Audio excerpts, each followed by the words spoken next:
Então, boa tarde, turma. Estamos aqui em números na educação básica, no dia 13 de janeiro de 2022. E hoje vamos ter o terceiro seminário, cujo tema são os números reais. Então, eu já passo a palavra para o grupo responsável e agradeço aí pela apresentação. Com você, Giane. Isso. Olá, gente. Eu vou começar, então, da apresentação ao nosso seminário da disciplina Número da Escola Básica, da professora Jussara. Bom,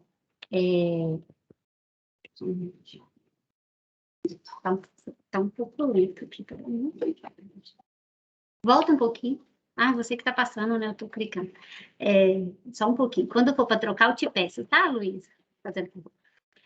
Bom, o nosso grupo de estudo é o Eric, eu, Jeane, a Luana Nunes, a Luísa Cristina, a Marcela Cardoso e o Samuel. Pode passar, por favor. O texto que a gente trabalhou, o título dele é O Ensino de Números Irracionais na Educação Básica e na Licenciatura em Matemática. Um ciclo vicioso está em curso. Os autores é Geraldo Cláudio Broeto e Vânia Maria Pereira dos Santos Wagner. Pode passar. Bom, gente, como a Jussara bem disse, o nosso tema é os números reais. E o nosso texto fala basicamente, né, dos números irracionais. Então, antes mesmo de começar, eu imagino que alguns de vocês já leram o texto, ou se não tiver lido também, pode falar intuitivamente o que pensam, né? Porque aqui a gente está em construção e não tem problema nenhum. A gente queria saber por que falar dos irracionais, se o nosso tema é dos números reais, porque dá uma importância tão grande aos números irracionais, se o nosso tema central é os conjuntos dos números reais.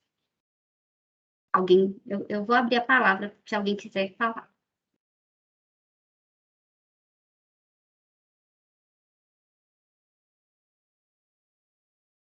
Bom, eu imagino que, como os números reais é a junção dos irracionais com os racionais, né? E os racionais, ele é composto pelos naturais inteiros e eles têm uma abrangência maior na educação básica, enquanto os irracionais, ele ainda é tratado de uma maneira mais superficial, assim, na educação básica. Então, eu acho que o foco deve ser nos racionais para complementar o ensino dos racionais, que já estava, entre aspas, completo, né? Sim. Mais alguém quer fazer um comentário? Eu quero. Além dessa ideia aí que o PH disse, né, da gente estar num movimento de ampliação dos conjuntos numéricos, como a gente discutiu na aula lá sobre os números irracionais, o argumento usado para tratar dos irracionais é bem mais abstrato do que o argumento usado para falar dos naturais, dos racionais.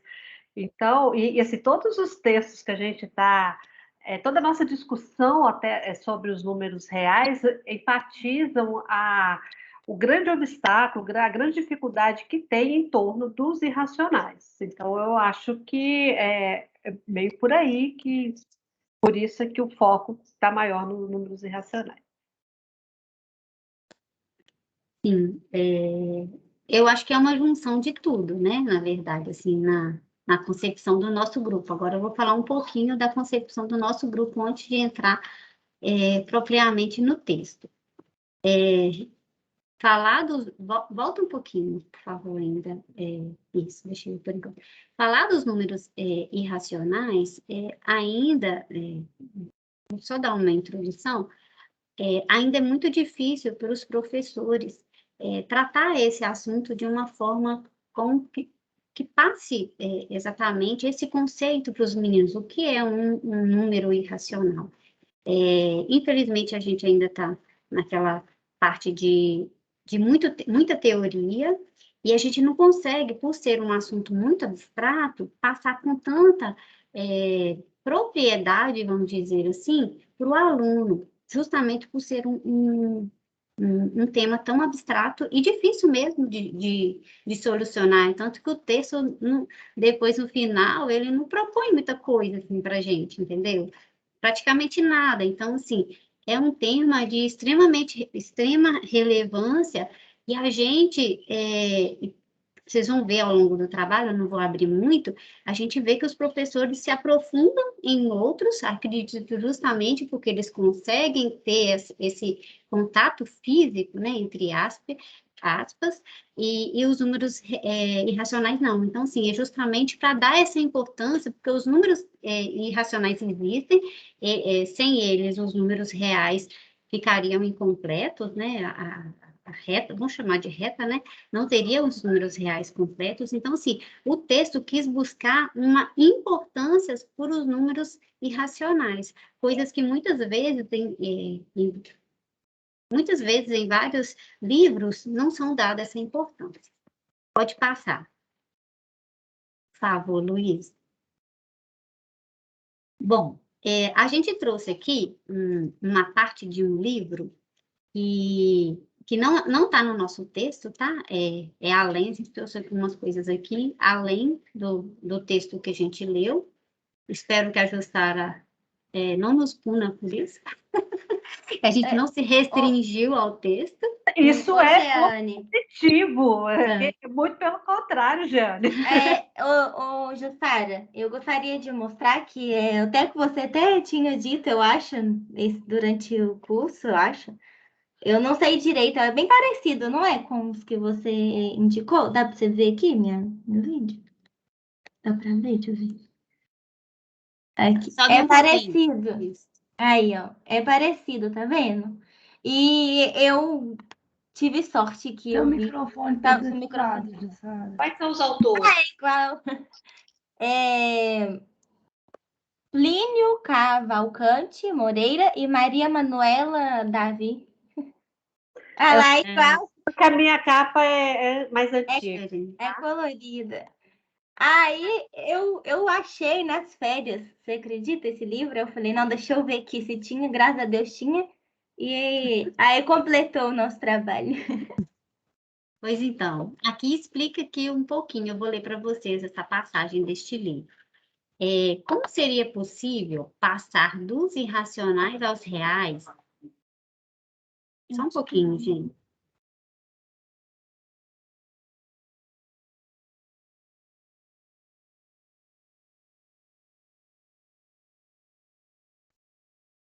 Me perdoem, gente, meu filho. Como seria possível passar dos racionais aos reais sem descrever o conjunto dos números irracionais? Os irracionais são parte do sistema numérico, e sem eles, o conceito de número real é incompleto. Basta descuidar dos irracionais e todo o sistema desmorona. Porque quando a gente vai explicar os números reais, ao nosso ver, a gente tem que passar ao aluno que os números reais são todos os números existentes, e inclusive aqueles que não são, não podemos, não são divisíveis, né, que são números irracionais, fazem parte da reta numérica. Então, a gente achou que aqui cita muito bem, e muitas vezes nós, como futuros professores e os nossos professores, passa, tipo assim, só passa números irracionais. O que é números irracionais? É um número que não é racional, né? E muitas vezes fica só no conceito. E com esses textos, tanto desse texto quanto o outro do último fórum, me fez pensar muito sobre números irracionais. Eu imagino que todos nós aqui estejamos refletindo sobre isso. Eu não acho que eu estou preparada ainda para dar uma aula de números irracionais. Então, assim, esse questionamento, para mim, foi muito importante, é muito importante. E eu acho que a Jussara faz isso bem nas aulas dela, já é o segundo semestre que eu faço com ela instiga a gente a pensar um pouquinho nessas coisas. E eu vou ter que estudar muitos números irracionais, buscar muito conhecimento e, principalmente, buscar fazer, na minha concepção, como que fala? a aula mesmo, né, programar a aula, fazer uma sequência didática, para conseguir dar uma aula com consistência, não uma simples aula teórica. Então, assim, essa relevância que o texto traz para o número irracional, eu achei muito relevante, achei super diferente, e é isso que eu queria dizer. Vou deixar a Jussara falar, que ela levantou a mão. Pode falar, Ju. Tá, obrigada, Jane. É só lembrar também que essa passagem, né, dos racionais para os reais, ou melhor, não é a importância dos irracionais não é só para fazer essa passagem, né, mas é porque os racionais são insuficientes para usar segmentos para medir coisas, usar a mesma unidade para medir segmentos diferentes, para medir comprimentos diferentes, né? Os racionais não dão conta dessa tarefa, né? Que a gente consegue fazer com os racionais. Então, esse é o ponto também. Então, tem uma justificativa teórica assim, no campo da matemática, né? Para passar de um campo para o outro, você tem que passar pelos irracionais, mas principalmente porque a estratégia que a gente usou para criar os racionais, ela não é suficiente para ser sempre usada. Então, né, é daquela ideia de como medir a hipotenusa de um triângulo retângulo isósceles com o seu cateto. Né? Então, aí vem a questão da incomensurabilidade. Então, essa impossibilidade, esse nó, né, os vídeos que tanto o grupo de vocês quanto o grupo da noite colocaram, eles falam muito dessa parte histórica, né, da descoberta de alguém lá do grupo do Pitágoras, que eu esqueci o nome, de ter constatado essa incomensurabilidade, e daí surgem os números irracionais, né, essa criação para transpor esse problema aí. Era só para fazer esse link também com uma parte metodológica. Obrigada. Ah, bom, imagino, fica à vontade. Pode passar fazendo favor, Luiz. Bom, diante de um tema assim tão delicado, né, que são os números irracionais, o texto fala muito desse ciclo vicioso que acontece e que tem acontecido, que é importante a gente, como futuros professores, termos ciência. Fala muito do conhecimento de professores e alunos do tema. O texto fala muito que, muitas vezes, como na escola básica, os números irracionais são mal trabalhados, eles não são bem trabalhados, quando a gente chega na faculdade, a gente não tem, muitas vezes, esse conceito, não é conceito a palavra certa, mas essa abstração do conhecimento do que é um número irracional. A gente chega lá com o conceito, mas a gente não chega com essa visão mais ampla de que é impossível dividir a reta. Eu, pelo menos, né, eu não fiz nenhuma prática que eu pudesse ir dividindo, mesmo que mentalmente, e que eu pudesse ver que dividindo, quanto mais eu chegasse no segmento tirando a média, né, pegando o ponto médio, dividindo, eu nunca fiz nenhum tipo de prática nesse sentido. E a gente muitas vezes não chega nesse nível de aprofundamento com os alunos. Então, existem muitas dificuldades relacionadas com o conhecimento dos professores e que consequentemente, o dos alunos, porque se o professor não está bem com aquele conceito abstraído para ele não vai saber ensinar, e o tratamento nos livros didáticos. Vocês vão ver mais para frente que tem pesquisa dos livros didáticos que fala justamente o básico, muito conceitual, vai muito nos exercícios mecanizados, não tem nenhum tratamento mais evoluído sobre a formação dos professores de matemática, porque com certeza pouquíssimos professores, vamos dizer assim, porque a UFMG ela forma bastante alunos, mas ela não é a única, tem esse tipo de disciplina que a gente está tendo com uma professora como a Jussara, que além de conhecer de matemática, ela conhece também de educação, porque às vezes a gente acha que ser professor de matemática é fácil, o engenheiro conhece, né, a matemática, Mas eu estou formando matemática, eu estou quase me formando, e hoje, com esses assuntos, eu vejo que eu ainda não estou preparada para dar uma aula de números irracionais, que eu preciso me preparar para dar uma aula específica aqui, né, no assunto de números irracionais. Então, o texto fala muito desse tipo de dificuldade, que a gente vai tratar mais lá na frente. Pode passar, Luísa, por favor. Bom, os números irracionais não são tratados de forma apropriada no ensino fundamental e ensino médio. E na licenciatura em matemática, há um excesso de formalismo, que não capacita o futuro professor para ensinar os números irracionais na educação básica. Bom, como foi dito e vai ser falado mais lá na frente, os professores, os números irracionais não são tratados de forma abrangente como deveriam. E muitas vezes, eu já até falei isso, mas eu vou falar de forma rápida, é passado só a forma teórica e os exercícios mecanizados.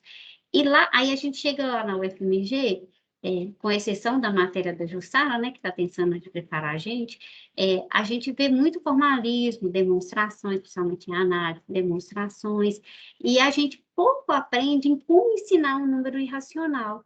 Então, assim, se a gente não tivesse essa oportunidade dessa disciplina, muito provavelmente, a não ser que a gente se deparasse com algum texto ou tivesse algum bate-papo com algum outro professor que teve essa oportunidade, nós cometeríamos esse erro. A gente não teria esse insight, não. Eu preciso me preparar melhor para dar uma aula de números irracionais. Eu não posso simplesmente ir lá dar exemplos, falar que os irracionais não são os números racionais, e bola para frente, e o aluno sabe, ele sabe o número, mas ele não sabe, ele sabe o conceito, ele não saberia explicar mais profundamente a respeito.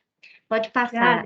Só complementar aí, o problema não é ter contato com uma abordagem formal dos conjuntos numéricos, o problema é quando só tem contato com a formal. Exatamente, isso. Tá? Eu penso também nisso, porque a gente também tem que pensar, eu concordo, tá? Obrigada por esse complemento, porque eu também penso nisso. Porque a UFMG também não pode formar a gente só pensando nos professores que vão dar aula para ensino fundamental, né? A gente tem que pensar também que muitos alunos vão querer fazer mestrado, doutorado e seguir adiante. Eu concordo muito com você. E é exatamente o que você disse, a gente tem que ter um pouquinho de cada coisa. Obrigada, pode passar. Isso. Bom, agora sobre os números irracionais, tem uma pequena divergência entre o parâmetro curricular nacional e a BNCC. Vamos ver. Bom, na educação básica, a PNC né, orienta, né, que não devemos seguir por caminho formal, evitar associação com radicais, discutir sobre a notação decimal infinita, não periódica, os problemas, né, da aproximação por números racionais, discutir a necessidade de aproximação e as consequências do arredondamento e de um número com infinitas casas decimais. Bom, então a PNCC tem essas diretrizes. Agora, a Base Nacional Curricular, pode passar, Luiz. Isso. Tem uma pequena divergência, que eles já falam um pouquinho diferente. O que ela propõe? A apresentação de situações em que os racionais são insuficientes para resolver um problema de medida, que a gente acha super importante isso, que é algo que realmente a gente tem que dar essa visão para os meninos. Não se deve fazer uma construção conceitual dos números irracionais, pois os estudantes do nono ano não têm maturidade para tal. Cuidado ao apresentar o π como a razão entre o comprimento e o diâmetro da circunferência. Bom, essa mesmo de apresentar o π, no final do texto, fala da prática, né, da gente fazer a prática usando garrafa de cerveja, uma garrafa de refrigerante, ou moeda, só que a gente tem que ter um certo cuidado com o número π, porque os alunos a gente pode, de certa forma, confundir os alunos, porque às vezes, se você não tiver a medida exata, você pode não chegar no número irracional. Então, a gente tem que ter um certo cuidado ao utilizarmos o número π. Na verdade, é impossível, né? Porque com qualquer instrumento de medida, a gente vai obter um número racional. Né? Se eu medir o comprimento de uma circunferência e o diâmetro, né, por causa da precisão do instrumento de medida, a gente vai sempre obter um número racional dividido por outro racional e o resultado vai ser racional. Exatamente. Então, o conflito é esse: você informa que o π é um número irracional, faz a prática de medir e fazer a conta, e o que os alunos vão obter vai ser um número racional. Então, você mesmo vai entrar em contradição. Então, a gente tem que ter um cuidado muito grande com relação a isso. Pode passar. Bom, então, um professor recém-formado vai ter dúvidas em como abordar os números irracionais, né, que é o tema. Como eu disse, como uma recém-formada, eu ainda, né, em preparação, a gente, né, como um todo. Vamos ter dúvida? Vamos ter que nos preparar? Vamos. Mas temos que pensar um pouquinho fora da caixa. Então, como acontece o ciclo vicioso? Os professores, eles acabam não tentando arriscar e trabalham apenas com exemplos, o que é muito prejudicial para os alunos, como foi falado anteriormente, que vai chegar na licenciatura, por exemplo, se for seguir a área das exatas, ou vai se formar no ensino médio, sem ter aquele conceito, sem ter abstraído, né, o conceito do que é um número irracional, além da teoria e de exemplos. Pode passar. Bom, esse aí, como o texto critica, né, a gente trouxe essa pequena tabela aí rapidinho, se vocês quiserem colocar em ordem aí crescente. Agora, se não quiserem, também não tem problema.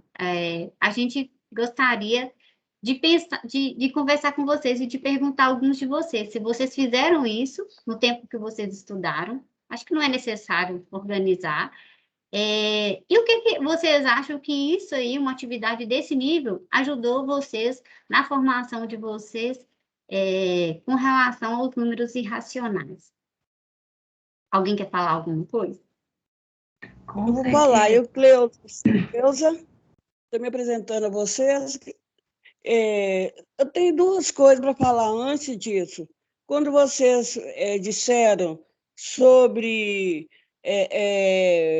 definição de números racionais, apresentação do π, para o nono ano, né, que é a antiga oitava série, mas os próprios livros apresentam descrição, né? Os próprios livros dão essa definição. E concordo com você plenamente que os alunos eles têm dificuldade para entendimento dessa parte. Eles realmente confundem muito. Mas, para poder não ser dado, os livros didáticos atuais apresentam a definição, apresentam a palavra π. E sobre essa Cleusa, parte... deixa eu só comentar isso, Cleusa. A definição está correta. π é a razão entre o comprimento da circunferência e o diâmetro. O questionamento que os autores fazem é sobre o experimento de medir circunferência e diâmetro e fazer a conta, porque quando a gente faz essas medidas e faz a conta, a gente não obtém um número irracional. Então, o problema é essa atividade prática, que vai entrar em contradição com a definição do π como número irracional. Está claro? Uhum. Está claro, tá, devo entender. E sobre essa parte coloca... eu quase não estou enxergando aqui, mas parece que é põe em ordem crescente os números a seguir, parece que colocou aqui. Essa técnica, assim, bom, na minha época, é uma época muito antiga, gente, eu não lembro dessa parte. E para ensinamento do aluno também nunca passei isso por aluno. Então, assim, eu pode ter passado de uma outra forma, não da forma que está sendo colocado aqui. Sim. Mas você era professora dos anos iniciais, não, Cleusa? Não, não. Na verdade, eu trabalhava com EJA. No EJA não tem professor, assim, não é CNCA, você pega tudo. Eu dava aula de quinta e oitava, então, porque eu já fazia matemática na FAFBH, eu já tinha... Seria porque porque esse conteúdo é do 8º e do 9º ano, né? Mas se você...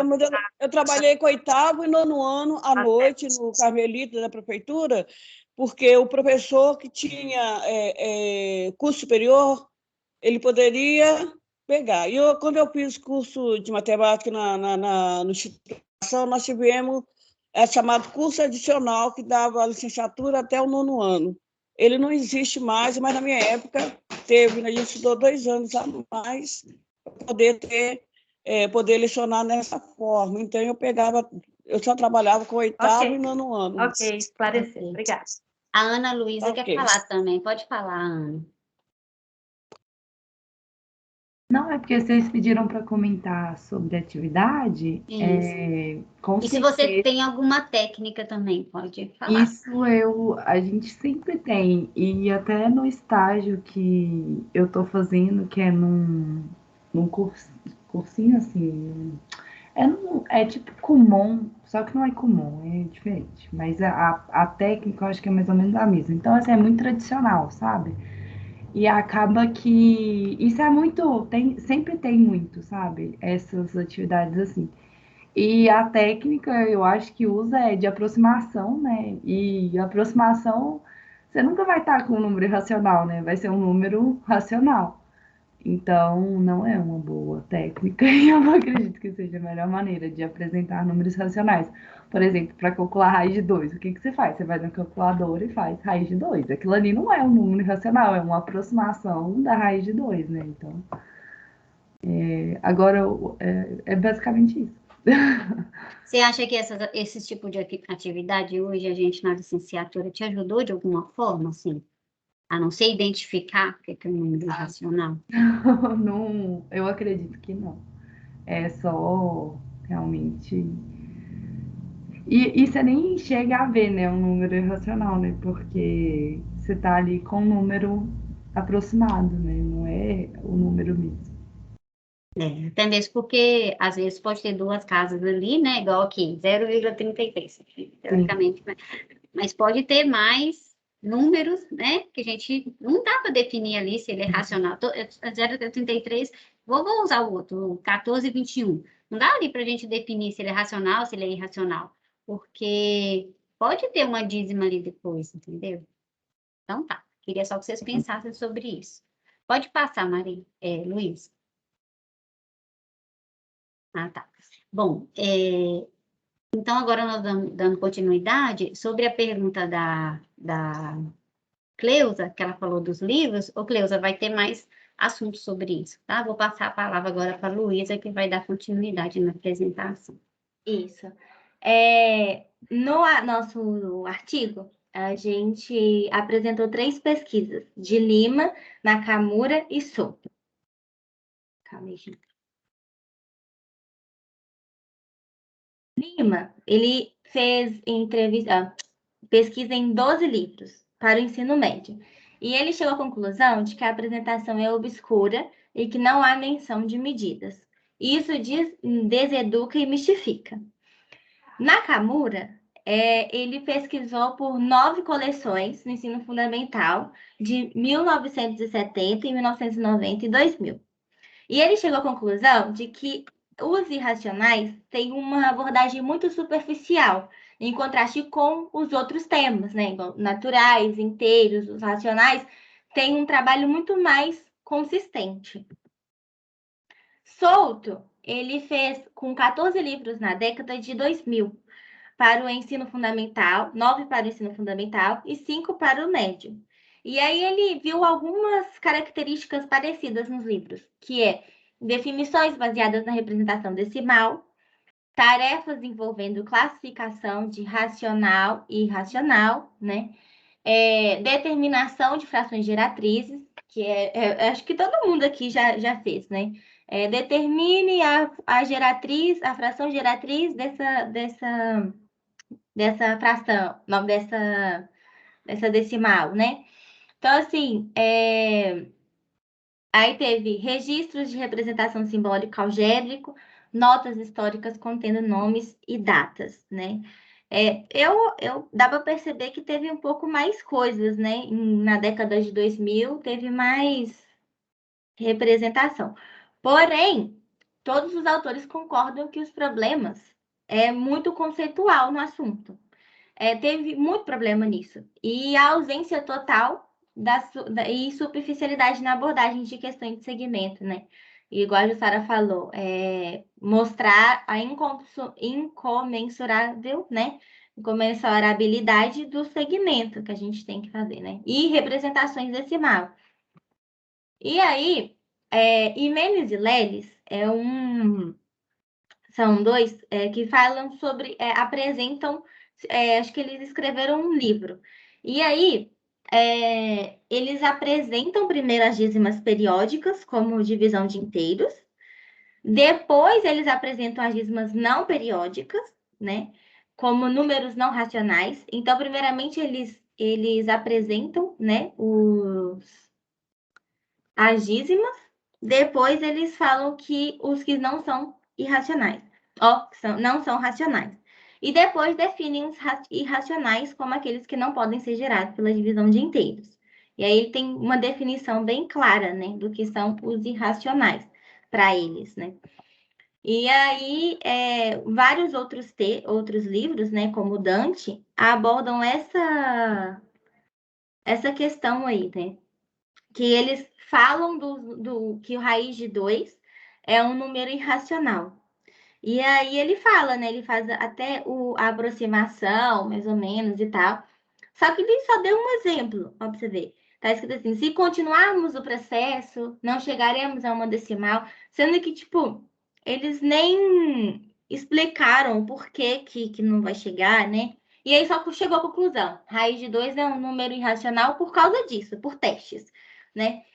E aí, o seguinte, o fato de o período não ter parecido até a segunda casa decimal, ou até mais para frente, não garante que raiz de 2 será um número irracional, pois não existe um número, pois existem números cuja dízima periódica só se revela após várias casas decimais, né?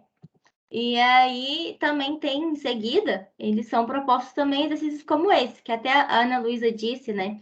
Que você vai estar fazendo com números que não são, eles não vão ser irracionais, eles estão sendo reais porque vão ser aproximação, né? Que tá assim, efetue a operação abaixo usando uma calculadora. Você obterá mais exemplos de números irracionais na forma decimal. Coloque reticência no final, pois não são decimais exatas. Tipo, o que isso vai fazer com que o aluno entenda que o que são os irracionais, sabe? Tipo, e aí há uma sugestão que eles colocam assim, que fala do seguinte: começa a demonstração de raiz de 2, que raiz de 2 não é racional. E aí você tem que demonstrar que raiz de 2 não é racional e depois concluir que a representação decimal desse número deve ser infinita e não periódica, pois caso contrário, se trataria de um número racional. Por exemplo, o Lima, ele diz o seguinte: examinando o desenvolvimento decimal de um número, nunca podemos garantir que ele seja irracional, apenas olhando o decimal, né? Os números, o decimal dele. Mesmo o número π, que no livro diz ter tido calculado 1 bilhão de casas decimais. Na verdade, já são 5 bilhões, né? Poderia ser racional, com um período muito grande. E aí, ele fala o seguinte: um raciocínio simples para mostrar que não existe P e Q pertencente aos inteiros, tais que P ao quadrado é igual a 2, Q ao quadrado, né? Eu acho que até a Jussara fez isso, né? No trabalho dela, na apresentação. Não fez? Foi isso mesmo. Uhum. E aí, logo, raiz de 2 não é racional. Daí o argumento. Só que aí fala, né, que decorre que a expressão 1,41, 42 e 13 não é periódica. Ok, só que, ok, é verdade, argumento contrário não é válido. Porém, como é que você fala que todo número não racional é irracional? Entende? Tipo, se ele não é irracional, ele é óbvio, tipo, é meio óbvio que ele é irracional ou não? E aí demanda uma preparação prévia do aluno para construir um conhecimento sólido de o que é dízima periódica, como que as dízimas periódicas são geradas. Luísa, Oi. me permite uma parte? Uhum. Vocês lembram daquele primeiro artigo que a gente discutiu, porque será que existe um quadrado com área igual a 13 centímetros quadrados? Sim. As autoras falam ali da importância de momentos de desequilíbrios, né, para confrontar várias concepções de números irracionais, né? Então, quando a gente pega só aquela atividade ali do raiz de 2, né, do livro do Dante, ela sozinha pode não causar esse desequilíbrio, né? Uhum. Então, juntando, né, o que os autores, as autoras do outro artigo falam, seria interessante essa questão da incomensurabilidade, né, que no fundo é provar que raiz de 2 não é racional, a questão de buscar aproximações igual o Dante faz, porque vai trabalhando assim com esses momentos de desequilíbrio, né? Você vai se deparando com várias atividades relacionadas com os irracionais para ir desestabilizando as concepções problemáticas, as imagens conceituais e aprimorando essa concepção. Né? O problema é quando a gente coloca só uma atividade assim, de classificação ou de nomeação, sabe? São atividades pontuais não causam esse desequilíbrio, porque em si o conceito é complexo. Então é importante a gente, eu acho que o principal que eu aprendo de tudo que esses autores falam é que como o conceito é complexo, não basta a gente não pode tratar isso superficialmente, a gente tem que meio que bombardear os alunos com um monte de atividades que coloquem as suas concepções em conflito, para eles irem elaborando as concepções sobre os números irracionais. Tá? Então, acho que todos os autores estão indo mais ou menos nessa linha. Né? Então, o problema não é em si aquela atividade do raiz de 2 ou da ordenação, o problema é quando elas são isoladas, quando elas não estão constituídas num conjunto de atividades para trabalhar com essa desestabilização. Entendi. Mesmo porque a gente não consegue fugir também muito disso, a gente também precisa dar isso, né? Acho que assim, é um contexto.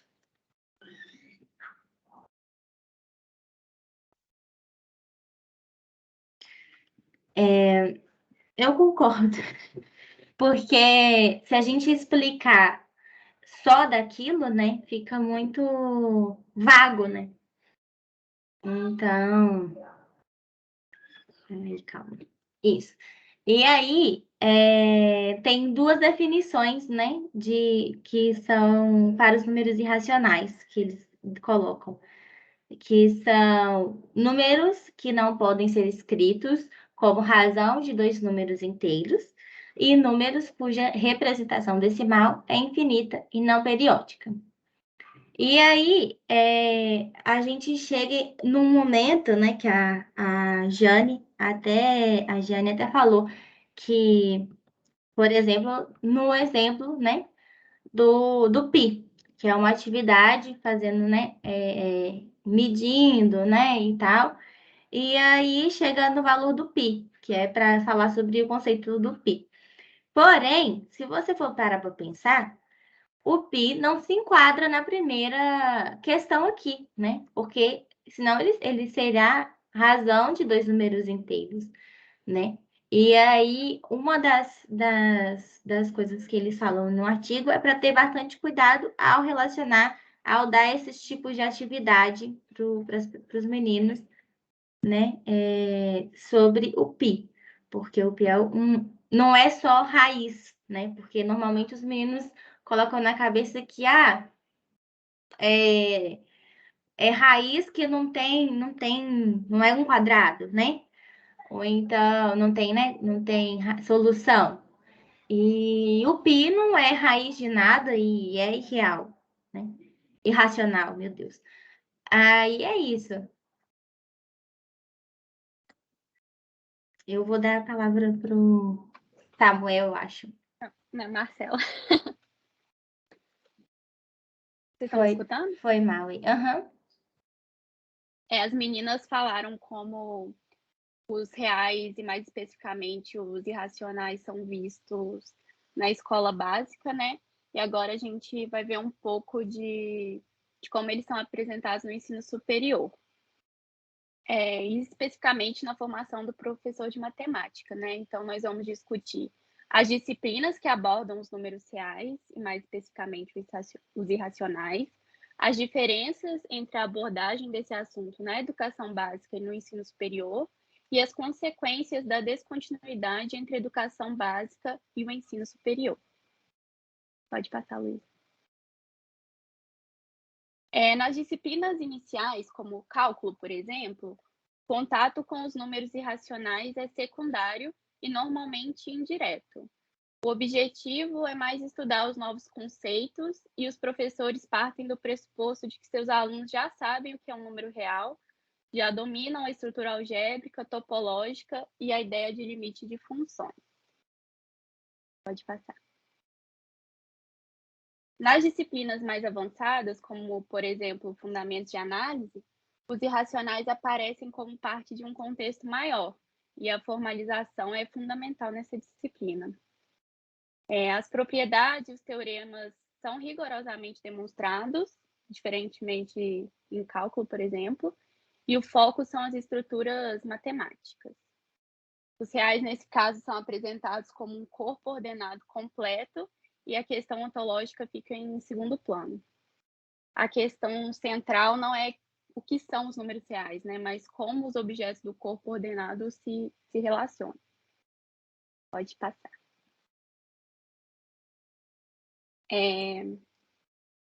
Esses conhecimentos avançados são, sim, de muita importância, como a Jussara até já falou, reforçou aqui, mas eles não são suficientes.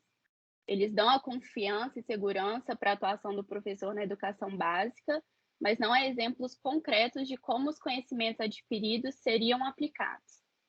Então, os futuros professores de matemática precisam conhecer os números reais de outra forma. Pode passar. É quase assim, né, Marcela? Nós, os futuros professores de matemática, precisamos conhecer os números irracionais de outra forma, né? Porque é da gente que a gente está falando aqui hoje. E aí eu separei um trechinho do nosso, né, do artigo que a gente leu, que exemplifica um pouco dessa importância, né? Traz ao licenciando uma fundamentação necessária a uma visão aprofundada do conhecimento matemático que se estuda na educação básica. Este conhecimento é necessário para que o futuro professor possa perceber problemas epistemológicos importantes nas abordagens usuais dadas a conceitos como números racionais, irracionais, sequências, funções, continuidade, entre outros. Permitiria ao futuro professor discutir de modo mais amplo o conhecimento que irá lecionar. Ele atuaria também na fundamentação da ênfase, maior ou menor, a ser dada ao ensino de certos tópicos. Aí pode passar. E aí a gente separou as diretrizes do MEC sobre as disciplinas obrigatórias para licenciatura em matemática. Como eu pesquiso. Posso falar? Quer que eu fale, Marcelo? Pode falar. Então, gente, esse é o documento de diretrizes do MEC. eu acho que seria o equivalente à BNCC do ensino superior, não sei se tem uma coisa assim, que essas são as Luísa, matérias... sobe um pouquinho para eu ver qual que é o número desse documento, por favor. Só para eu ver se é a de 2019. Ah, tá, é a... Ele é mais antigo? É 2000, aprovado em 2001, diretrizes curriculares. É porque tem resolução, não é diretriz, não, tá certo. Porque Tá. nessas leis tem uma nova resolução, que é de 2019, que tem que ser implementada na UFMG. Pode continuar, desculpa, Samuel. Essas são as disciplinas obrigatórias, então a gente vê, igual a Marcela falou, que as únicas duas que abordam, de certa forma, os números racionais seria o cálculo diferencial, que aborda indiretamente, né? E o fundamento de análise, que a gente vai ver que faz uma abordagem completamente diferente do que seria na sala de aula, né? Aí tem essa parte comum, também deve incluir conteúdos matemáticos presentes na educação básica, nas áreas de álgebra, geometria e análise. Talvez aí enquadre até essa disciplina que a gente está fazendo aqui, talvez se enquadre um pouco nessa parte da análise quando a gente fala sobre números, né? Sobre a estrutura de números. Pode voltar lá para a apresentação, Luiz.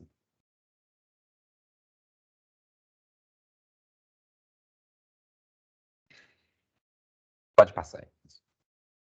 Bom, então, a Giane e a Luísa falaram sobre como é que é a educação, como é que é o ensino na educação básica. A Marcela comentou um pouco sobre como é o ensino no ensino superior, né?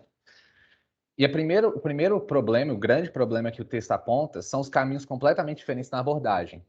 Quando os alunos no ensino básico, eles aprendem sobre os números, eles primeiro aprendem sobre os números naturais, aí eles se defrontam com questões que não são resolvidas apenas com números naturais, então eles veem os inteiros, depois eles vão passando para os racionais, depois eles, igual a professora comentou, como é que seria um quadrado com área igual a 13 unidades de área? Então, a gente vai sempre apresentando problemas que não são resolvidos com o que eles têm até então, e eles vão dar um passo à frente, né, para descobrir uma nova parte da matemática, até chegar nos números racionais, consequentemente, verem todos os números reais, né? Já no ensino superior, principalmente na matéria de análise, a gente tem o seguinte, o conceito de número, ele já é apresentado como parte de uma estrutura, que é um corpo ordenado, completo, munido de duas operações, que são a soma e a adição e a multiplicação, e não tem essa preocupação de ver segmentado como os alunos veem, certo? Então, no ensino superior, as abordagens elas são mais formalistas e não necessariamente, se a gente pensar na matéria de análise, elas não são aplicáveis ao ensino básico no sentido de que eu vou repassar daquele jeito para o aluno, certo? Eu tenho que ter uma maneira de ver como é que eu devo repassar isso para o aluno. Pode passar o slide, Luiz, por favor. Então, as dificuldades dos nossos professores são as seguintes. O professor, a Jussara até comentou isso, e o texto ele fala uma expressão muito legal de um texto do Schumann, que é o que o professor ele deve ter um arsenal de ideias para apresentar um conceito para o aluno. Então, ele não pode só... um livro didático, ele não pode só falar assim, olha, vou te dar essa demonstração aqui de que raiz de 2 é um número racional e acabou, te apresentei um número racional. Você tem que ter várias abordagens, várias formas de abordar isso, para que o aluno ele tenha uma coleção de ideias, de várias ideias que ele vai formar para ele entender o conceito de número racional. Porque é um conceito abstrato, é um conceito complicado de você entender, assim. Quando a gente faz aquela demonstração, por que raiz de 2 é irracional? Se a gente pensar no 8º, 9º ano, a gente fazer aquela demonstração para os alunos, não vai ser aplicável. A gente tem que mostrar problemas, até problemas mais alcançáveis ao nível deles, né? Então, por exemplo, achar a área de um quadrado que tem 2 centímetros quadrados de área. Qual que seria esse lado? O lado de um quadrado que tem 2 centímetros quadrados de área. Quando eles aprendem o teorema de Pitágoras, qual que seria a diagonal de um quadrado de comprimento de lado com comprimento racional inteiro, certo? E normalmente o aluno no ensino superior ele aprende o conceito formal, que é um conceito verdadeiro por si só, E ele assume que aquilo ali é a verdade, é a única forma de você demonstrar isso. Então, aí existe o que o texto fala que é a primeira ruptura, que você aprendeu de uma maneira no ensino básico, e quando você chega no ensino superior, você vê a maneira formal, você vê a maneira, abre aspas, correta, mas você entende que aquela ali é a única maneira. E aquela maneira que eu tenho que repassar para os meus alunos. Pode passar aí, Luiz. Então, o texto fala, na verdade, que existe a dupla ruptura. Primeiro, é o aluno que chega no ensino superior, ele vê essa maneira formal, ele fala assim, olha, aquilo que eu aprendi no ensino básico não estava correto, estava bem completo, vou esquecer aquilo e vou entender agora que o número irracional é um número que não pode ser escrito como uma razão de números inteiros. Acabou. Essa é a definição formal, eu vou pegar qualquer número e tá pronto. Só que quando ele volta, o aluno sai da faculdade e vai para a sala de aula como professor, ele se depara com uma situação que ele não pode aplicar o que ele viu no ensino superior para aqueles alunos, certo? Então ele vai ter aí a segunda ruptura, que é romper com o que ele viu no ensino superior, certo? Porque, igual a gente viu a diretriz, não tem muitas disciplinas voltadas para como deve ser ensinado os números irracionais numa sala de aula. Até não tem muitas disciplinas. Só essa disciplina. Pois é. Não tem muitas disciplinas sobre didática. Talvez prática, a prática de ensino, talvez, né? Sim. Mas, assim, de obrigatórias, na parte de licenciatura de matemática, a gente tem álgebra na educação básica e geometria na educação básica. Então, não é o suficiente, talvez não fosse o suficiente, para a gente ter uma base de como é que vamos implementar esse ensino para os alunos no ensino básico, né? Então, aí é a dupla ruptura. Pode passar o slide aí, Luísa? A imagem. Samuel, a definição em análise de número irracional é por meio do corte de Dedekind. Sim. Nem é aquela definição de que não pode ser escrito como uma prática. Porque essa aí é da educação básica, então é uma ruptura maior ainda, né? Porque você apresenta no ensino superior, define números irracionais usando o corte de Dedekind, né? Que foi até aquilo que eu apresentei para vocês também, falei, essa aula não é para vocês darem na educação básica, né? Então, é apresentado desse jeito em análise e na educação básica é de outra forma, e essas formas não conversam. Sim. E aí que existe a dupla ruptura. Essa imagem até Samuel, se interromper um pouquinho, só me fazer dentro daquilo que você está falando, porque logo quando eu entrei aqui na UFMG, que eu peguei Fundamentos de Matemática e Fundamentos de Álgebra, eu ainda estava lecionando ainda, terminando antes de me aposentar. O que complicou um pouquinho, quando eu peguei os iniciados, a forma que o professor estava ensinando. Então, realmente, complica para o professor. Aliás, a professora complica para o aluno, né? Que depois quando vai lecionar. Então, eu tive um problemazinho, eu até conversei com o professor, depois até a parte de tudo, professor.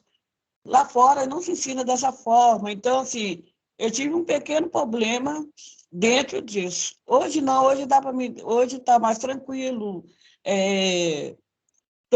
Estou sanando essas dúvidas, estou conseguindo resolver tudo direitinho. Mas realmente, se a gente não tiver uma matéria igual essa da Jussara, complica lá fora sim. Para quem nunca lecionou, para quem vai começar a lecionar, é complicado, sim, tá? É só mesmo, só para ilustrar para vocês o que ocorre realmente. Sim. Então, esse é um esquema do ciclo e da dupla ruptura, né? Que é o professor recém-formado.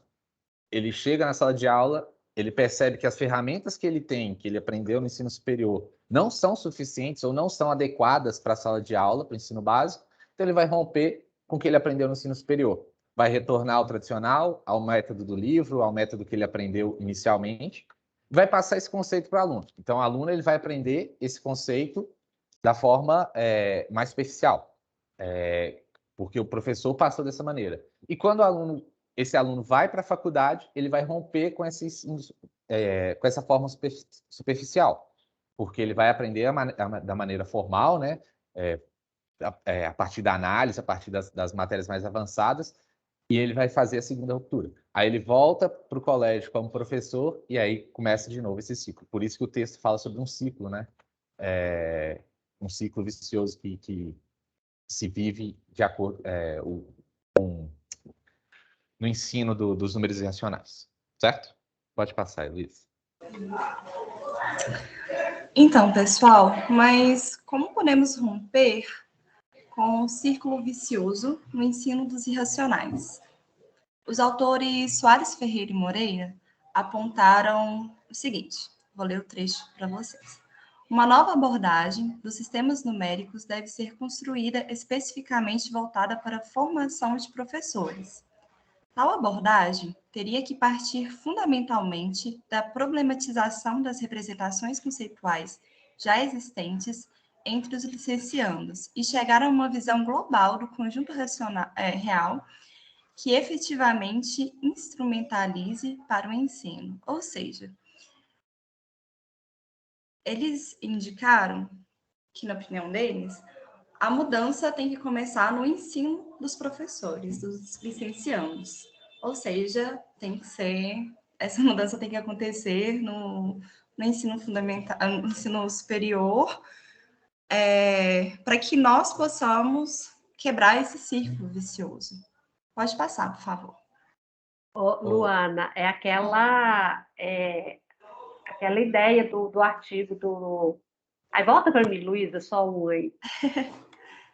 É da Soares Ferreira e Moreira, né, que a gente discutiu na aula anterior, né, que eles partem das concepções dos futuros professores, né, a pesquisa que eles fizeram com alunos da UFMG e da Federal de Santa Catarina, né, onde os futuros professores apresentam as suas dúvidas, as suas concepções, enfim, né, sobre os números irracionais, e aí a proposta deles é partir dessas concepções que os futuros professores têm para trabalhar, por exemplo, fundamentos de análise.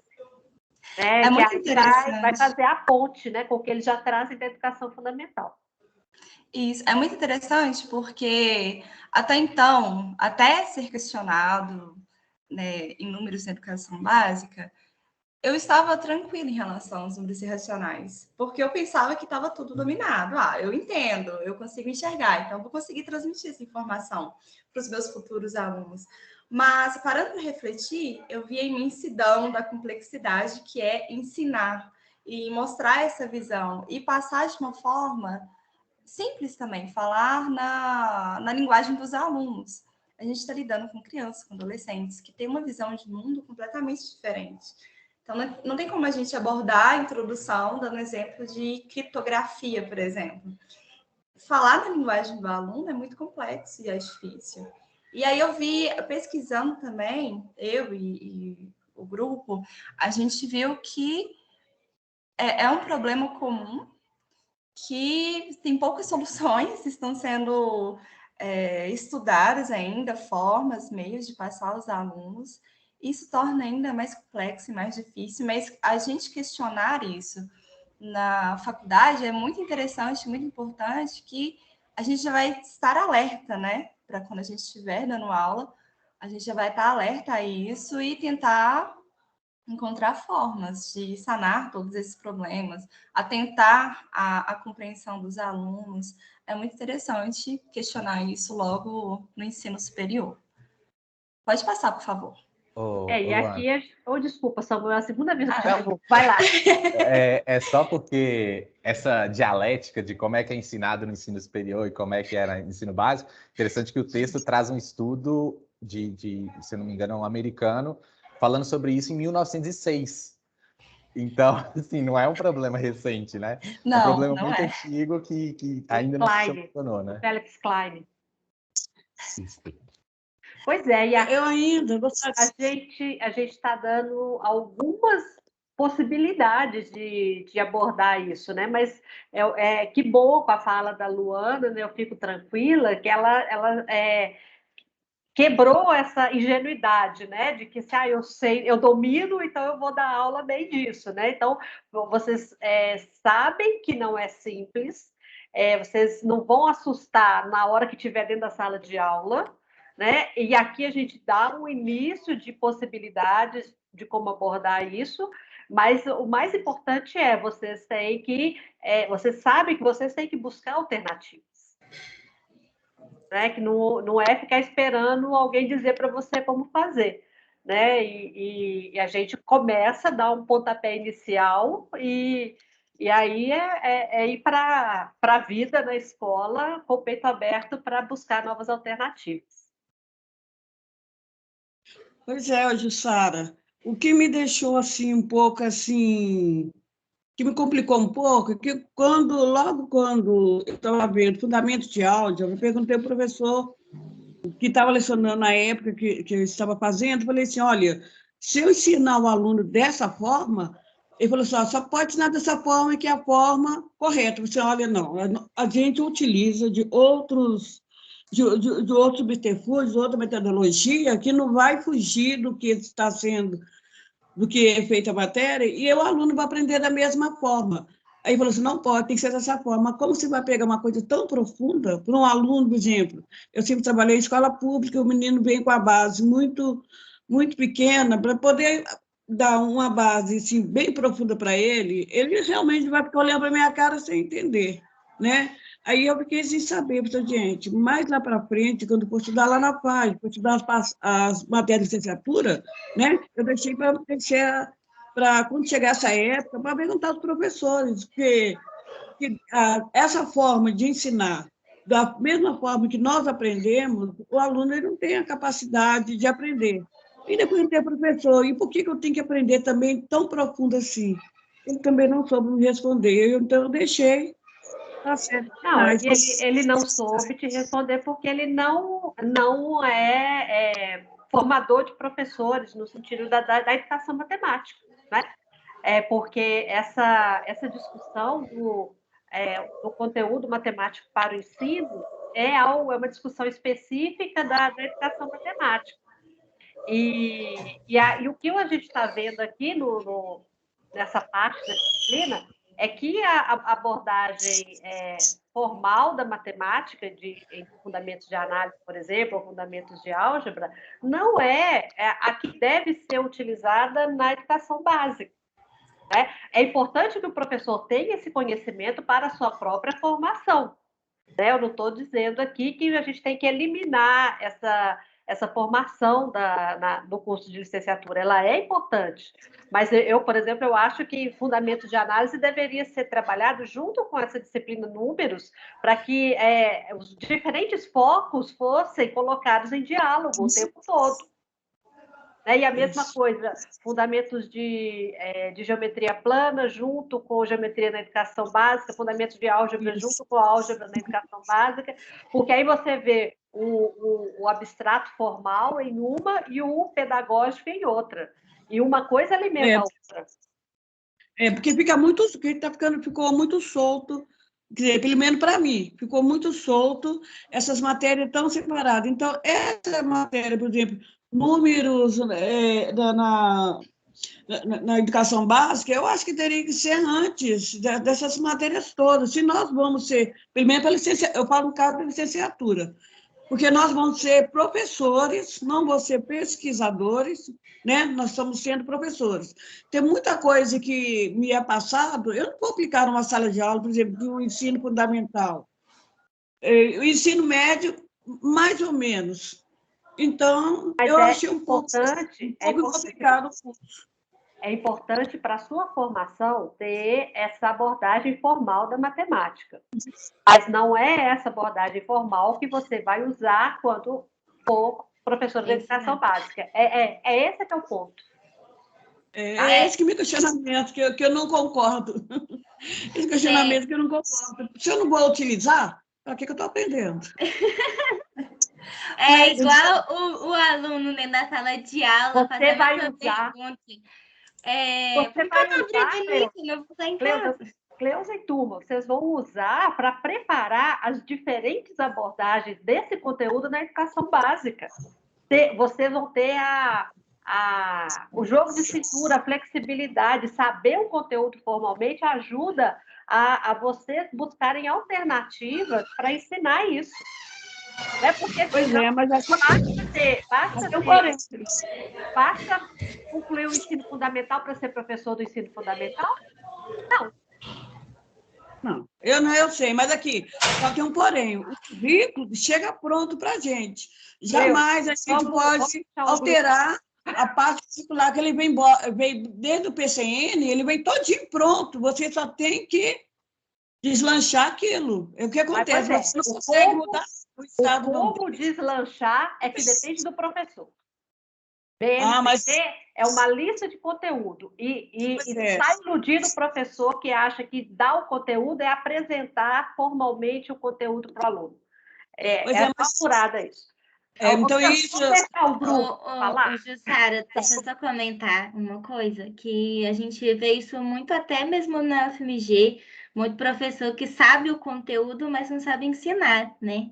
E é por isso que a gente tem essas matérias também, né? Não só para saber o conteúdo, mas como passar também, porque ter na BNCC lá o que é para ensinar é muito fácil você tacar. Qualquer um pode tacar para os alunos qualquer coisa, mas saber a didática e saber ensinar, a gente aprende só formando mesmo. Verdade. E uma coisa que eu só queria complementar, falando de vocês antes de continuar a apresentação, é que eu compartilhar uma experiência. Que eu acho, a Cleusa falando, me fez lembrar, que eu acho que alguns formalismos que a gente aprende na universidade e que se tornam recorrentes para a gente, naturais, é muito importante para quando a gente for dar aula também. Por mais que a gente vai ter que adaptar a aula, usar diversas metodologias, que é muito importante para adaptar a nossa aula para a nossa turma, até porque cada turma tem um perfil diferente, são idades diferentes, maturidade em conhecimento diferente, então a gente sempre vai ter que usar diversas metodologias e adequar aquele conteúdo para as aulas, mas formalismo, de certa forma, também é importante, claro que baseado ali com seu limite.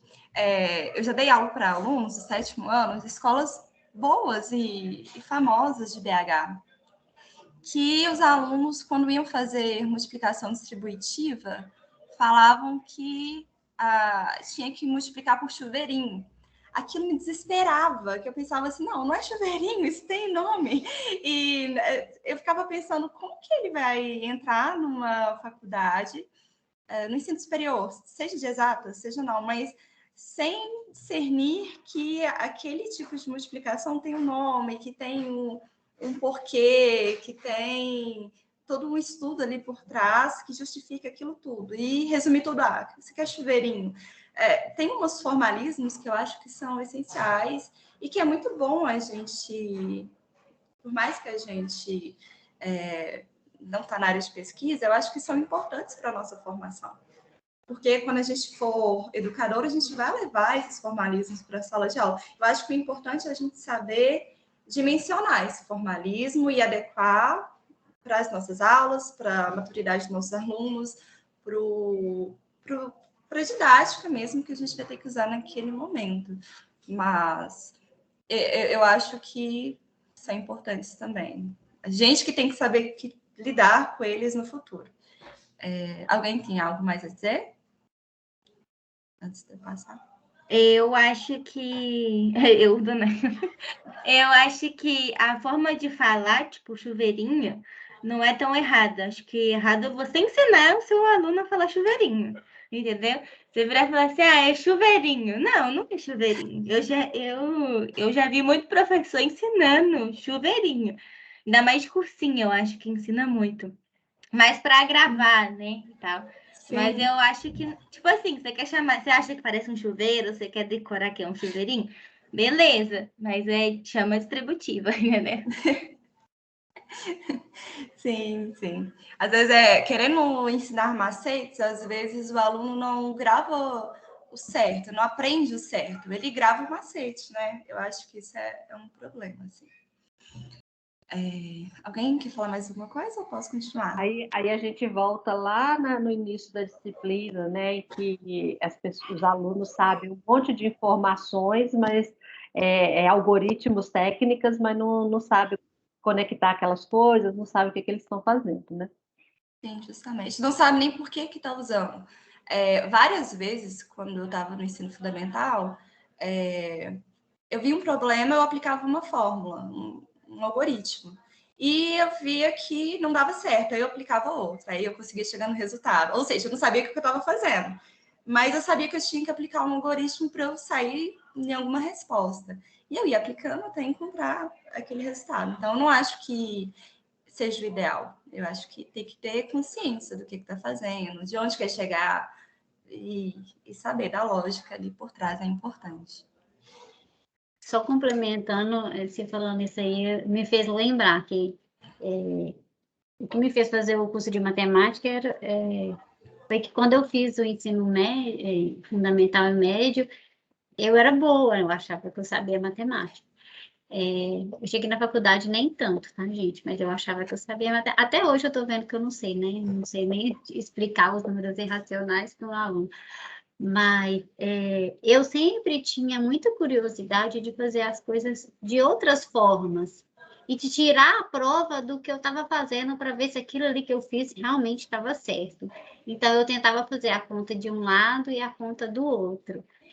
Isso me ajudava muito. Eu acho assim, a gente conseguir passar esses tipos de pensamento para o aluno, né? Eu costumo dizer que na primeira graduação que eu fiz, a matéria que eu mais gostei foi filosofia, porque me ensinou que eu não devo aceitar as coisas como elas são, entendeu? Antes de passar pelo meu intelecto. Então, assim, se a gente conseguir passar isso para um aluno da gente,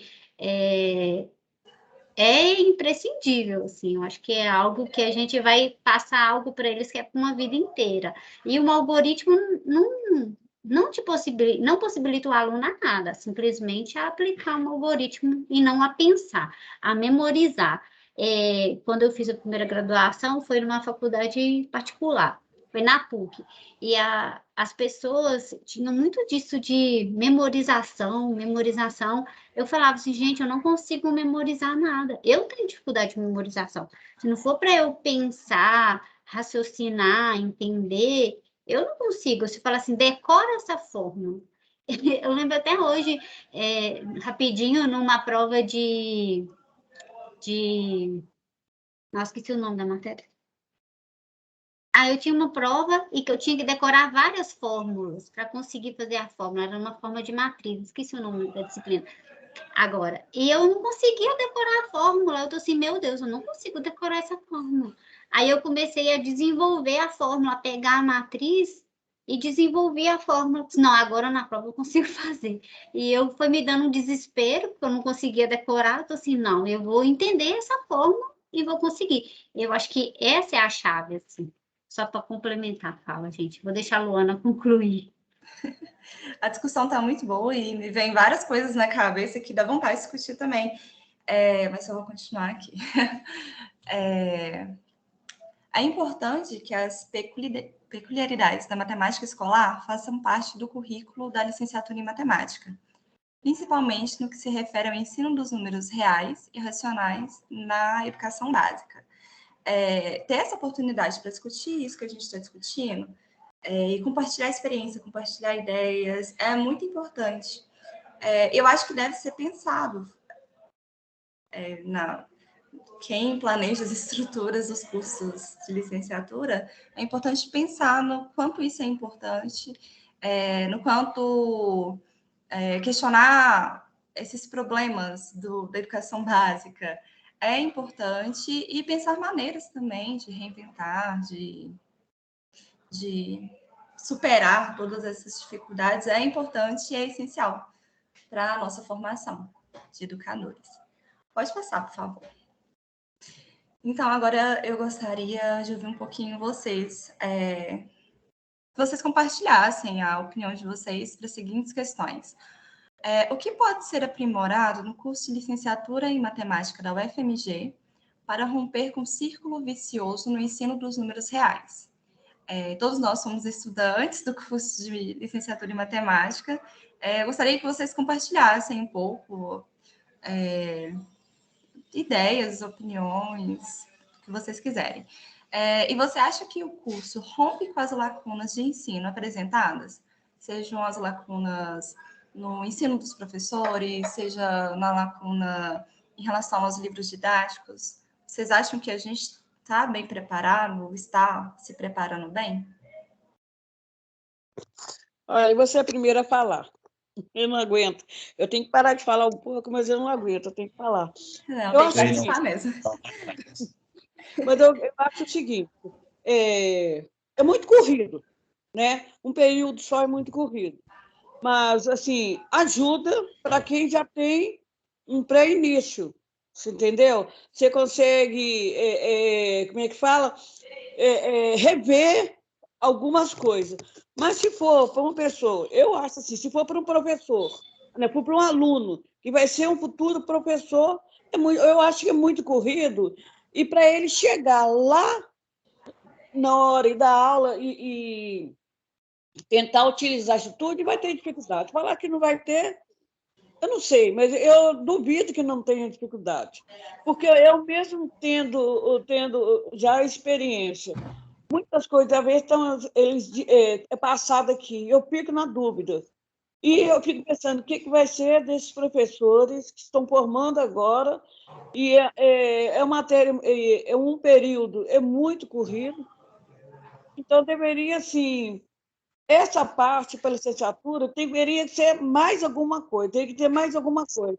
Então, eu acho assim, a gente aprende muita aula, eu faço muita álgebra, muita matéria assim, eu acho que o que nós precisamos mais, né, ter mais conhecimento de como passar isso para o aluno.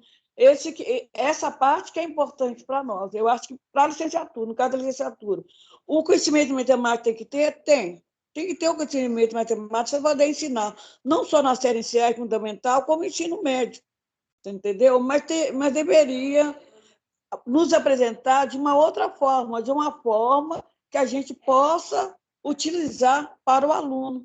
Porque eu acho assim, é cobrado muita parte de raciocínio para a gente não souber, vamos dizer, igual o cálculo 3. Se você não souber fazer, resolver aquilo, você não passa no período, né? Então, o cálculo 3 até que eu achei mais tranquilo, foi a matéria que eu fiz mais tranquilo, né? Mas eu falo assim, muito corrido, é muita coisa, e a gente tem que responder tudo de imediato. Então, assim, mas deu para pegar muita coisa. Eu aprendi muita coisa, tirei muita dúvida, muita maneira de ensinar. Para mim, foi excelente. Foi a melhor matéria até agora que eu fiz no curso. Então, é isso que eu estava precisando, para poder dar continuidade ao meu trabalho. Acho que a Cleusa está querendo dizer que tem que ter mais matérias como esta. Com certeza. E se preferência com a Jussara, viu, Jussara? Concordo. Mas eu queria ouvir você sobre essas perguntas que o grupo colocou aí. A Cleusa já falou, quem mais quer dar seu depoimento? Eu concordo 100% com a Cleusa, assim. O curso te ensina muita coisa boa, assim, aprofunda muito e tal, mas acaba que chega a um ponto exagerado e desconexo, né, do que a gente vai fazer quando sair. E eu compartilho muito também da opinião da Jussara de que essa matéria aqui deveria ser junto com fundamentos de análise, fundamento de geometria plana deveria ser junto com geometria na educação básica, eu não fiz ainda, e álgebra da educação básica também não fiz ainda. Inclusive, eu acho que quando eu for fazer, eu já até esqueci as coisas que eu aprendi em fundamentos de álgebra. Eu acho que os cursos de cálculo são todos muito, muito corridos e deveriam ser mais didáticos. Por exemplo, no meu cálculo 1, eu tive um professor muito bom, foi muito didático, mas no cálculo 2 eu tive um professor que achava que a gente era capaz de ler o livro e entender igual ele entendia a matéria. Então, ele só escrevia no quadro e esperava que a gente absorvesse isso. Meu cálculo 3 foi na pandemia, né? Então, já foi um curso mais autônomo, né? Eu aprendi por mim mesmo. E também essa questão da pandemia, eu acho que o curso da matemática falha muito, porque a gente perde muito contato com o professor. Eu, pelo menos, tive essa experiência. A maioria das matérias, algumas eu nem tive aula, eu tive só PDF para ler. E eu odeio PDF para ler, porque eu já sou desorganizado, né? Tipo, já sou ruim para anotar as coisas. Aí eu vou ter que ler o PDF e anotar. Eu gosto de ter aula, de conversar, de ver o professor fazendo, de fazer junto, alguma coisa assim. E isso é didática, né? O professor, quando está te ensinando, ele também te ensina a didática dele. E a gente vê que não está funcionando muito no curso de matemática, porque a gente está tudo aqui questionando os professores da área de matemática, não da educação matemática, né? E eu não acho que o curso rompe muito com as lacunas, não. Acho que eu vejo uma luz no fundo do túnel, assim, mas não tão forte, assim. Não, o fim do túnel está bem longe ainda.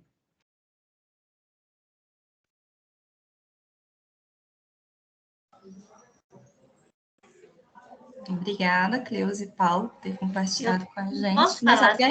eu quero falar uma Claro. coisa rapidinho. Claro. Sobre essa... Eu tô pensando até agora, tá, gente? Sim, nesse momento. Você acha que o curso rompe as lacunas do ensino apresentado? Eu estou falando da UFMG, mas eu não vou falar dos números irracionais, tá? Foi uma situação que aconteceu, não vou citar o nome do professor, porque não vem ao caso. Teve uma vez, eu tenho um pouco de dificuldade para falar, pode parecer que não, mas eu sou uma pessoa bem tímida, bem quieta, na minha, assim. Você me engana direitinho, viu, Jean? Mas eu sou, assim, eu tive que aprender, porque eu trabalhei 16 anos numa empresa há muitos anos, e eu sempre tive que conduzir reuniões, aí a gente acaba desenvolvendo, né, formas de superar essas coisas que a gente tem. Mas em sala de aula, uma vez o Michel falou para mim, assim, você está perdendo o seu tempo, porque você não pergunta. Se você não entendeu, você tem que parar e perguntar. E eu nunca fui de perguntar. Então, assim, se eu tinha dúvida, eu sempre sou muito organizada, assim, eu anoto e chego em casa pesquiso, sabe? Eu estudo, porque eu penso que a UFMG, a metodologia da UFMG é o quê? Te dá o básico, né? O mínimo. O resto você corre atrás, né? Em casa, estudando. Eu acho que a metodologia da UFMG é muito assim, todos os alunos da UFMG têm 100% do tempo só para estudar. Eles não têm mais nada para fazer além de estudar. É lógico que a UFMG não pode, igual eu sou uma exceção, eu imagino que eu seja a única mais velha do grupo, sou casada, tenho filhos, não pode tratar eu diferente de outras pessoas. E também não pode diminuir o nível, entendeu? Eu acredito que quem tem um nível abaixo tem que ser obrigado a subir ao nível das pessoas que estão mais elevadas, intelectualmente, que eu estou falando, mas não é intelectualmente, é de conhecimento. Mas teve uma situação que eu fiquei muito mal numa aula, que um aluno perguntou para o professor, e infelizmente a aula desse professor não era boa, ele sabia o conteúdo muito bem, você via que ele sabia, mas ele não tinha didática nenhuma. E um aluno perguntou para esse professor, fez uma pergunta assim, pode ser simples? Tudo bem, era uma pergunta simples de ensino médio, fundamental, mas era uma pergunta, o aluno não tinha dúvida. E o aluno perguntou, aí o professor virou para ele assim, gente, desse jeito, juro para vocês, falou assim, olha, pergunta o seu primo, que está lá na 5ª série, na 6ª série, que ele vai te responder. Tipo assim, eu que sou uma aluna que já não pergunto, eu virei para o meu colega de lado e falei assim, nossa, eu nunca vou perguntar nada para esse professor, porque se ele falar isso comigo, eu vou me sentir muito mal. Então, assim, os professores da UFMG, infelizmente, acham que todos os alunos que chegam lá são de escolas boas, tiveram boa formação, e quem não teve boa formação tem que ralar, gente, mas é ralar muito, assim, para chegar nesse nível. Não que eu ache que deva diminuir o nível, não, tá, Jussara? Eu acho que quem é baixo tem que levar. A gente não é porque eu vim de escola pública, eu fiz ensino médio técnico, então vi menos matemática. Teve muita coisa que eu tive que aprender sozinha. Então, assim, eu não acho que isso seja ruim, mas só que eu acho assim, professor, e esse professor, já falando dele, eu até desisti dessa disciplina. Eu tinha estudado, gente, 3 dias, assim, sabe quando você dedica para uma prova, mas dedica muito? E eu dediquei. E na hora que eu fui fazer a prova, eu tirei 40% da prova. Nossa, eu saí da prova chorando, sabe?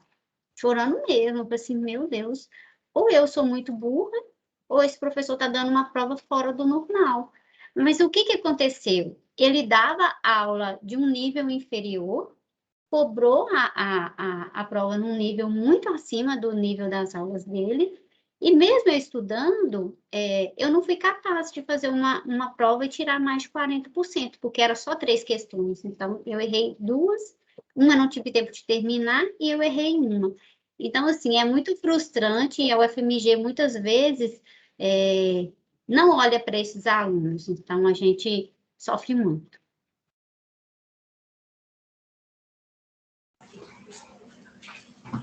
Jussara, pode falar.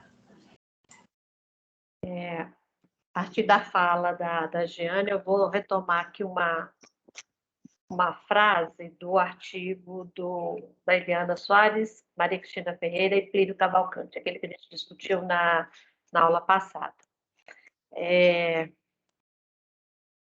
No espaço, né, o espaço de formação matemática dentro das licenciaturas consiste fundamentalmente em reconhecer no processo de ensino e aprendizagem da matemática não somente aquilo que vai ensinar, mas também aqueles que se empenham em aprender.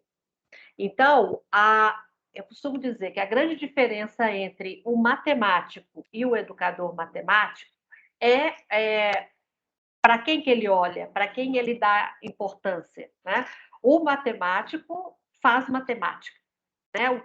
O objeto de estudo dele é criação de conteúdo, de teoremas matemáticos. É isso que ele fabrica. Da mesma forma que o engenheiro constrói edifícios, etc., o médico cuida da saúde das pessoas, etc., a profissão do matemático é cuidar, é fazer matemática. O educador matemático tem por objeto o ser humano. Nós cuidamos de pessoas, da formação matemática das pessoas.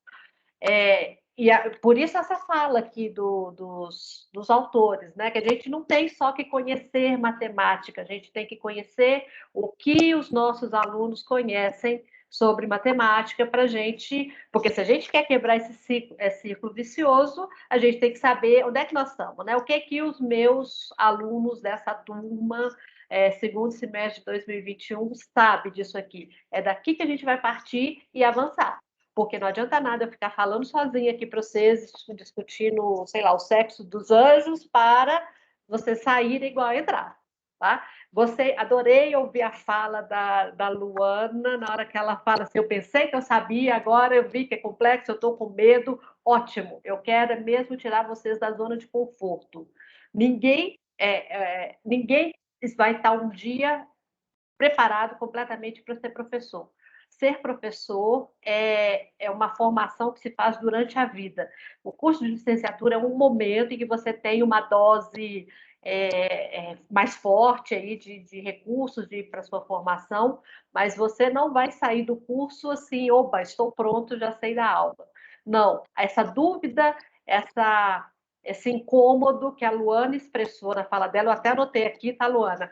É importante, é o que eu espero de vocês, que vocês estejam incomodados, que vocês se sintam incompletos, inconcluídos, como diz Paulo Freire, somos todos seres inconclusos, tá? Mas isso não nos impede de ser professores. A gente sabe um bocadinho. Vamos para a luta, vamos para a prática, vamos atuar e ali a gente vai aprender muito mais. Porque o professor que pensa que sabe tudo, que está preparado, é o primeiro a quebrar a cara. Porque não está, tá?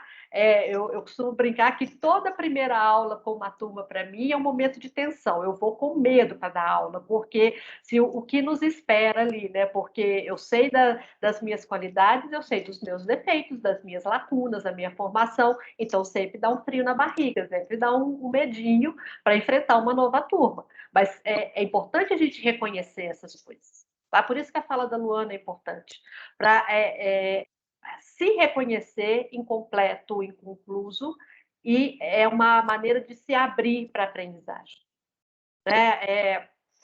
A gente está o tempo todo aprendendo como professor, tá? Então, tem essa coisa do ser humano, tá? A fala da Giane me deu vontade de falar isso aqui. Mas, com relação à pergunta no grupo, né, sobre o curso, eu acho que a lógica do nosso curso da UFMG é que tem que ser questionada. Né? Eu vejo vocês comentando muito, disciplina isso, a disciplina aquilo, não sei o quê. Eu acho que essa concepção de curso ela é falha como um conjunto de disciplinas. Eu começaria de um outro jeito, faria de um outro jeito, e como eu coloquei aí no chat, é uma tarefa que a gente da educação matemática, em particular da Sociedade Brasileira de Educação Matemática, a gente está sempre construindo, buscando construir um bom modelo de licenciatura em matemática. Tá? Então, se eu tenho milhares de coisas de literatura sobre isso, tal, eu estudo isso pra caramba, sobre o conhecimento pedagógico do conteúdo. Esse livro mesmo que vocês usaram, né, do Plínio e da Maria Manuela, Formação Matemática do Professor, ele fala de duas matemáticas, a matemática acadêmica e a matemática escolar. Né? Não são as mesmas, não é a mesma coisa. Né? Então, a gente que vai dar aula de matemática, a gente tem que saber outra matemática. Né? E não é uma matemática totalmente alienígena, elas se relacionam, é claro. Mas e aí a gente precisa saber de tudo para a gente saber ter flexibilidade, ter versatilidade, dominar o conteúdo para ter versatilidade nas atividades, nas tarefas que a gente vai inventar para o nosso estudante. Acho que tem uma fila de gente querendo falar, eu vou parar de falar. Pronto, obrigada. Eu acho que só sou eu, né? Tem mais alguém, não? Não, porque tem um monte de comentário aqui no chat, não sei se as pessoas vão querer falar. Não, acho que é eu e a Luana comentando, que eu também senti isso, que a Jane falou, né, que entra na faculdade e fala assim, nossa, eu tô muito... Eu particularmente me senti burra quando entrei, falei, meu Deus, eu sou muito burra, e aí eu lembrei quando você falou assim, que o professor que sai confiante, né, a pessoa que forma e sai confiante em si, ele quebra a cara. E eu saí do ensino médio confiante do que eu queria fazer matemática, e quebrei a cara quando eu cheguei, que eu falei assim, nossa, eu sou muito ruim, meu Deus. E hoje em dia eu fico, não tem outra coisa que eu não queira, né? Depois que eu fiz essa matéria aqui, né? Eu ainda tive mais certeza do que eu queria, né? De que eu quero fazer matemática, quero ser professora e tal. Mas quando eu entrei, eu falei, eu sou uma incompetente, eu não sirvo para isso, meu Deus.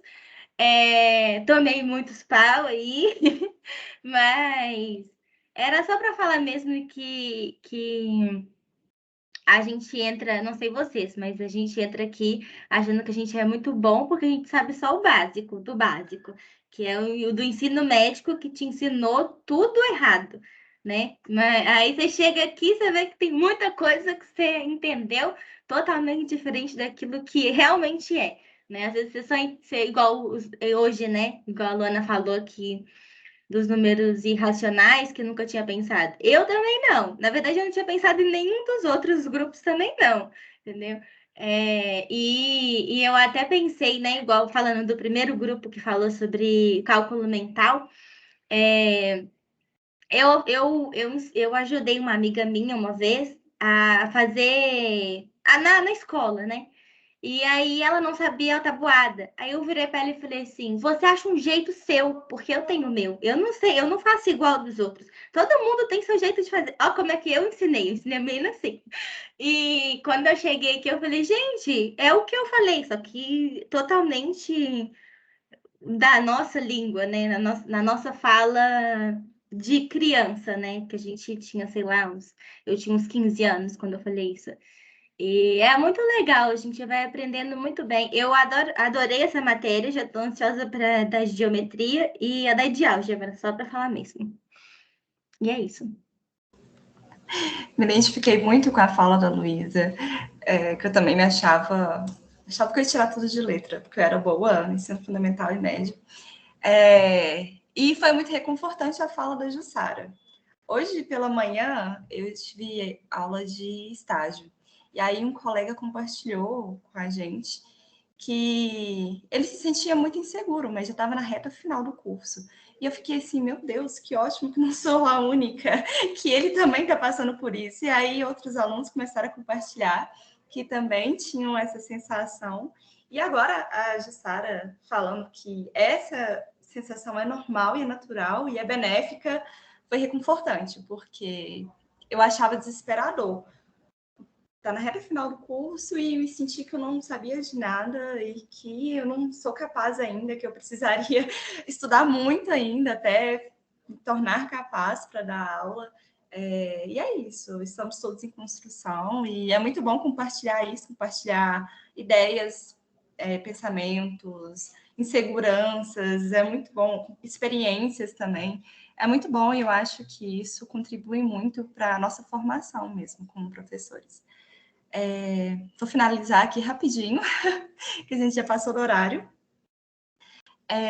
Aqui eu estava falando um pouquinho, vou ser bem rápida, porque isso aqui a gente já comentou, que são sobre as disciplinas de números na educação básica do FMG e a disciplina de análise do Instituto Federal de Educação, Ciência e Tecnologia de São Paulo, campus do Jordão, que estão com essas disciplinas que buscam discutir essas questões da educação e da formação dos professores, dessas lacunas que existem no sistema educacional brasileiro e que têm sido muito promissoras e que têm sido avaliadas e observadas porque tende a expandir para outras faculdades, universidades. Pode passar, por favor. Então, aí aqui eu trouxe uma sugestão de atividade para a gente trabalhar com os alunos da educação básica, que é o jogo dos números reais, que é um jogo de tabuleiro. E aí, todas as sugestões que eu trouxe, e o grupo também, o nosso grupo trouxe, visa incentivar o trabalho em grupo, porque os alunos compartilhando entre si também o conhecimento agrega muito e consolida aquele aprendizado. E o professor também, observando as conversas, observando as dúvidas que surgiram, é muito bom, porque às vezes os alunos têm liberdade para compartilhar dúvidas com os colegas, mas não têm essa liberdade de compartilhar dúvida com o professor e de questionar alguma coisa. Então, são jogos que são muito importantes nesse sentido também. Esses daqui são cartas com perguntas relacionadas aos conteúdos de números reais. E funciona da seguinte maneira: os alunos são divididos em grupos de 4 a 5 alunos, e cada grupo tem um bolinho de carta com várias perguntas, e cada grupo também tem um tabuleiro. E à medida que eles tiram uma carta e respondem uma pergunta de forma correta, eles avançam uma casa. Caso essa pergunta se relacione com o conjunto que está no tabuleiro, aqui temos naturais, inteiros, racionais, etc., ele pode avançar 2 casas se responder corretamente. É um jogo bem interessante que eu encontrei e acho que pode ser bem praticado em sala de aula. Pode passar, por favor. E aqui nós temos a gincana dos reais, que eu achei bem interessante. É um pouco parecida com aquela reta numérica que comumente usam nas escolas, mas aqui tem uma pegada diferente, que também incentiva o trabalho em grupo, e o professor pode fazer de uma forma mais divertida, mais interessante, mais cativante, e também visa, ao final, o professor contemplar todas as dúvidas que foram expressas ali durante o jogo, né, durante a gincana, e esclarecer para toda a turma. Também para ver o que ficou fixado, o que não consolidou bem, avaliar isso e trabalhar em cima, né, para que todo o conteúdo fique bem esclarecido. Pode passar, por favor?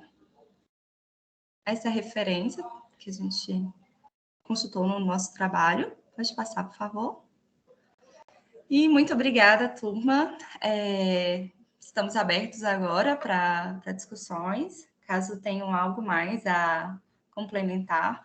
Muito obrigada pela atenção e participação de todos vocês. Foi uma experiência ótima, foi muito bom mesmo. Obrigada. Parabéns, grupo. Vocês chamaram a turma para o debate mesmo, né? Estamos aqui já há quase 2 horas. A não ser que alguém tenha alguma pergunta muito urgente aí, que tem que se falar agora, né? Porque a gente já passou do nosso horário. Eu só queria fazer uma propaganda da próxima aula, porque vocês viram que a gente primeiro discutiu os problemas dos estudantes com relação aos números irracionais, né, os estudantes da educação básica, depois a gente discutiu a questão da formação do professor, as lacunas, as concepções que o próprio professor tem em sua formação na educação básica e no ensino superior, e esse terceiro do seminário junta as duas coisas e fala do círculo vicioso, né? Então, na próxima aula, nós vamos fazer o que eles recomendam. Nós vamos partir das concepções que vocês têm sobre os números irracionais para a gente trabalhar com elas. É lógico que a distância vai ficar meio ruim numa aula só, né? Mas vamos fazer isso, tá, gente? Na próxima aula, abrir o coração com relação ao que é número irracional para mim. Eu acho que pi é racional, gente. O professor fala que não é, mas eu ainda acho que é. Vamos conversar sobre essas coisas na próxima aula, tá? Que é uma aula de fechamento dessa parte da disciplina sobre números reais. E eu vou aproveitar e pedir para todos os grupos enviarem, compartilharem com a gente os slides que usaram nas apresentações, né? Eu acho que é uma informação útil para a turma inteira, tá? Pronto. O grupo apresenta, mas eu falo demais, né, gente? Beleza. Mas aí, muito obrigada, Jussara, por hoje. Eu que agradeço. Acho que superou nossas expectativas com o trabalho hoje. E muito obrigada a todo mundo que participou aí. Foi muito bom pesquisar também sobre isso e questionar também. É bom essa fala da Luísa, que a gente leu o texto e a gente reuniu exatamente o que a Luana falou. Tipo, a gente ficou desestabilizado, na verdade, né? Como que a gente vai propor alguma coisa? A gente ficou perguntando, se perguntando. E eu acho assim, exatamente como a Jussara disse, a gente está em formação. E eu acredito que não só o professor, tá, Jussara? Em qualquer segmento na vida da gente, a gente tem que buscar o nosso melhor todos os dias. Que seja em empresa, que seja na escola. Como eu disse, eu trabalhei muitos anos em empresa, todo dia eu saía do meu emprego, eu fazia aquela avaliação mental. Eu dei o meu melhor hoje? Eu fiz o meu melhor? E eu acho que em sala de aula, muito mais responsabilidade a gente tem que ter.